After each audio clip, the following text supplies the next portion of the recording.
Now, moving on to the big story of the day coming from RT News. This is where I first saw it, which is a very, very dangerous situation that I truly think is much more than it seems, and likely the excuse they need to remain in Syria.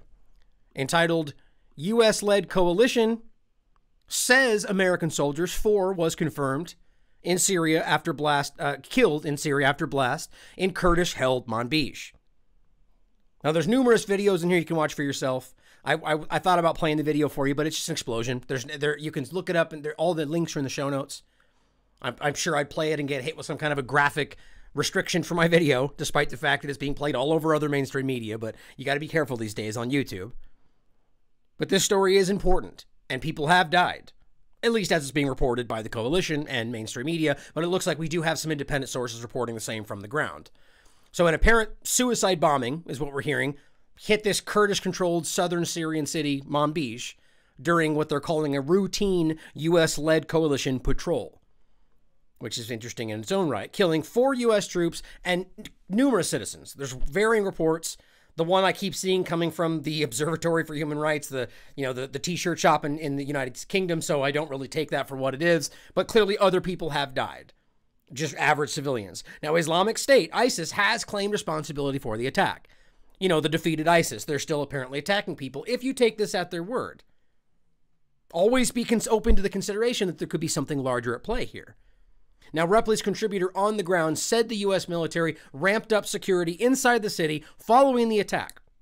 It put the city hospital, where victims were being transported, on lockdown, apparently very quickly transported by U.S. helicopter, which is an interesting note, again, in the larger story. Now, the U.S.-led coalition has confirmed in a tweet that U.S. service members were killed during an explosion, during what it called a routine patrol in Syria. It did not immediately offer details on the number of casualties, but that's been developing after the fact. Now, as I have pointed out numerous times, Manbij is a strategically located city, which is at the center of a tense confrontation between the Kurds and Turkey, which considers the Kurdish fighters to be terrorists. Now, following this incident, Turkey has actually, I already hit my microphone. Turkey has actually already threatened to launch a military operation to kick them out of the city. So whether this was intentional or not, Turkey's already capitalizing on this to try to take more Syrian territory. Now, Syria has already spoken out and said in numerous times that whether we're talking about ISIS, the United States, or Turkey, they're all foreign invaders, and none of them have the right to be there. So Turkey saying they're going to be fighting ISIS or fighting whoever does not have the right to do this. And that's widely regarded by the international community. But as long as they just point and say terrorism, it seems like it's okay under the good guy versus bad guy rule.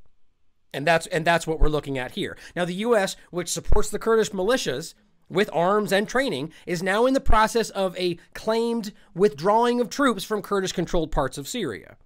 So we have to consider how this plays into the larger story. While they're in the process of pulling out, of course, this kind of thing happens, just like the false flag chemical attack that they waged last time, which they used as the excuse to stay. Now, in a great video put out today by Syriana Analysis, entitled, Who Attacked the U.S. Forces in Syria? Now, there's some great information in this video that I want you to consider.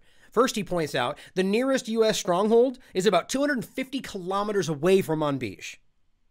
Doesn't mean that the ISIS couldn't make their way up there, but it seems less likely. And he asked the obvious question, why did this attack happen right when the U.S. says it's pulling out of Syria?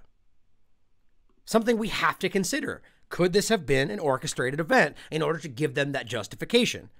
Now, something else that I found very, very important that he pointed out in this video. The U.S. Kurdish allies in this very area we're talking about discussed the release of 3,200 ISIS prisoners for whatever reason, one day after Trump claimed the U.S. was withdrawing from Syria. So the very next day, the Kurdish allies supported by the U.S., all of a sudden say, hey, we're going to go ahead and release about 3,000 ISIS terrorists in this area. So the question he asked in the video, were these ISIS members released from Kurdish prisons in order to wreak havoc?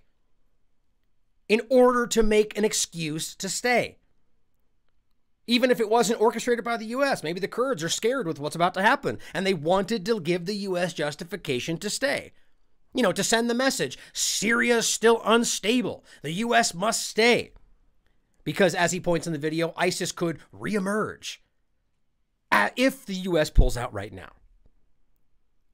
Now, if that, of course, is not sufficient enough, information to sway public opinion in favor of staying in Syria, or rather sufficient enough pretend justification, of course, there's always another false flag chemical attack that could happen. That's always a possibility. Being reported by South Front, chemical attack preparations in Idlib, de-escalation zone, right now. Continuing, now I should point out, somebody recently commented that just because these things are on an article with a date doesn't make them true, which is of course, we always say. No one is claiming any of these things are absolute facts. We're simply pointing out information for you to do your due diligence. No one should be seeking somebody telling them what to think. I'd like to think all of my people watching this show are here to find information for them to go research themselves, not just listen to what I have to say. So we shouldn't be trusting South Front or anybody at face value. But the reality is that every single time, and that is a big statement, every single time this has been claimed, that they're preparing a chemical attack, it has in fact come to pass. The last one wasn't even reported by mainstream media because they weren't able to use it to their benefit. But it was carried out by US-backed militants in Syria after they claimed that this was being prepared, a chemical chlorine attack. Now it's being claimed yet again. So we should take that with some concern. Now, according to the Interfax news agency, which reported on January 15th, which yesterday, militants are preparing a new chemical attack in the Miaret or al-Numan area in the province of Idlib. Now, according to the sources, militants are storing toxic chemicals in several warehouses across Idlib province and the far northern part of Latakia province. Now, the source stressed that, I'll try to pronounce these names, I'm going to horribly hack them up, I'm sure, but they're linked to Hayat Tahrir al-Sham, Ajnad al-Kakakis, Jaish al-Iza, and of course the Turkish Islamic Party, as I said, all of which are directly linked to Hayat Tahrir al-Sham, an affiliate of al-Nusra, al-Qaeda, the very groups that they were supporting in Idlib, saying, don't you dare attack them because we'll come in and fight you. The terrorists. These groups that they're claiming are preparing for a series of, I should clarify, that the U.S. said, don't attack them or we'll attack you. The U.S. directly defended these groups against the Syrian government. Al-Qaeda, the group they still claim is responsible for 9/11. The group they're also supporting in Yemen, but, I digress, are preparing for a series of synchronized chemical attacks in the provinces of Latakia, Idlib, Aleppo, and Hama. Now, according to the report, militants will use shells and mortar mines, as well as drones loaded with toxic materials. The same report said that militants have shipped 500 liters of chemicals to the Abu al-Dahur and Helfaya areas in Idlib, in the de-escalation zone. We've heard this before, and we've seen this happen before. Now, the source added that in December 2018, some 30 militants arrived in Idlib to make shells loaded with toxic chemicals.